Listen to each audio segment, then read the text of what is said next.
One mortgage option people hear about is an ARM or an adjustable rate mortgage. Sometimes the starting rate looks attractive, but the real question is what happens later. Hi, I'm Sabrina. I have over 16 years of financial experience. Every week, I create simple mortgage videos to help homeowners become at least 10% smarter when it comes to mortgage. And today, we're breaking down adjustable rate mortgages in a very simple way.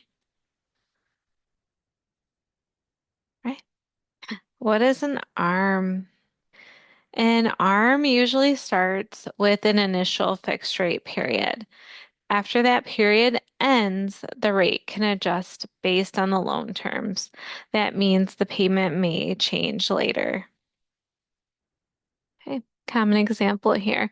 And I'm sure you may have seen this if you are considering an ARM.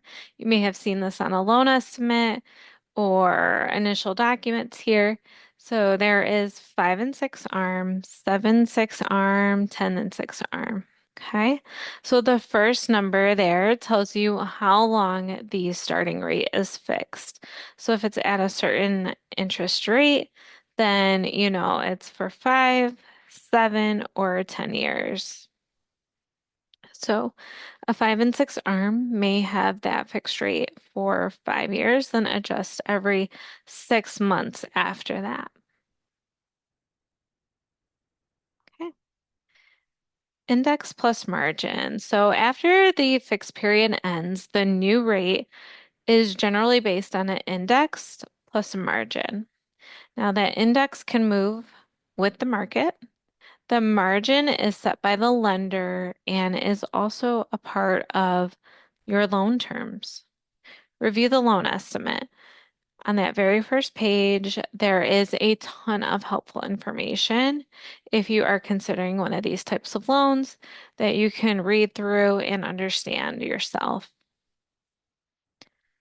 And always ask your mortgage broker or your lender, whoever you're working with, as well for a clear explanation on how it works. Caps matter. So the rate caps, they control how much the rate can change. There may be a cap for the first adjustment, future adjustments, and lifetime of the loan. So this is one of the most important things to understand before choosing an ARM. Okay, why people consider ARMs. Some people look at ARMs because the starting rate may be lower than a fixed rate option, and they may appeal to somebody who does not plan to stay in the home long term.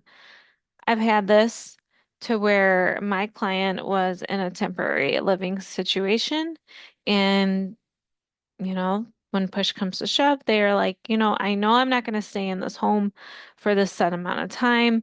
It may even be sooner. I may sell and move, whatever the case may be. So things can change.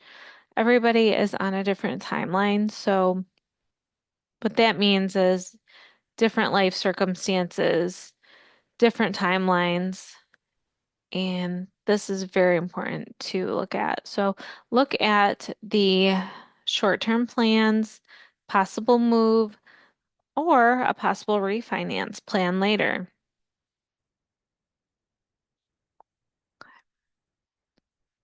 The risk. Can you handle the higher payment?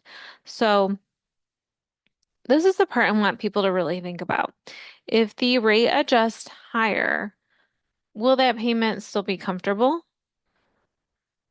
Approval does not automatically equal comfort. So make sure, look at your budget, look at upcoming within the year, within the next 2 years, within the next 3 years. I have clients all the time that have let me know, oh yes, my finances are going to look different because I have a child that's going to be moving out. All right. So yeah, if the rate adjusts higher, will you still be comfortable? Key takeaway. questions to ask before choosing an arm. Before choosing an arm, ask how high the payment could go. Do not just look at the starting payment. Understand the full structure. Okay. When can it adjust? How often can it adjust? What is the margin? What are the caps? And what is the highest payment?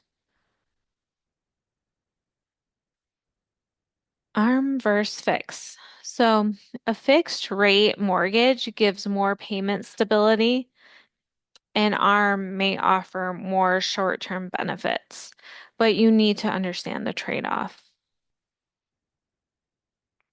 Peace or pressure. ARMs are not automatically good or bad. They're simply a structure. The question is whether that structure fits your goals, your timelines, and also your comfort level. Okay.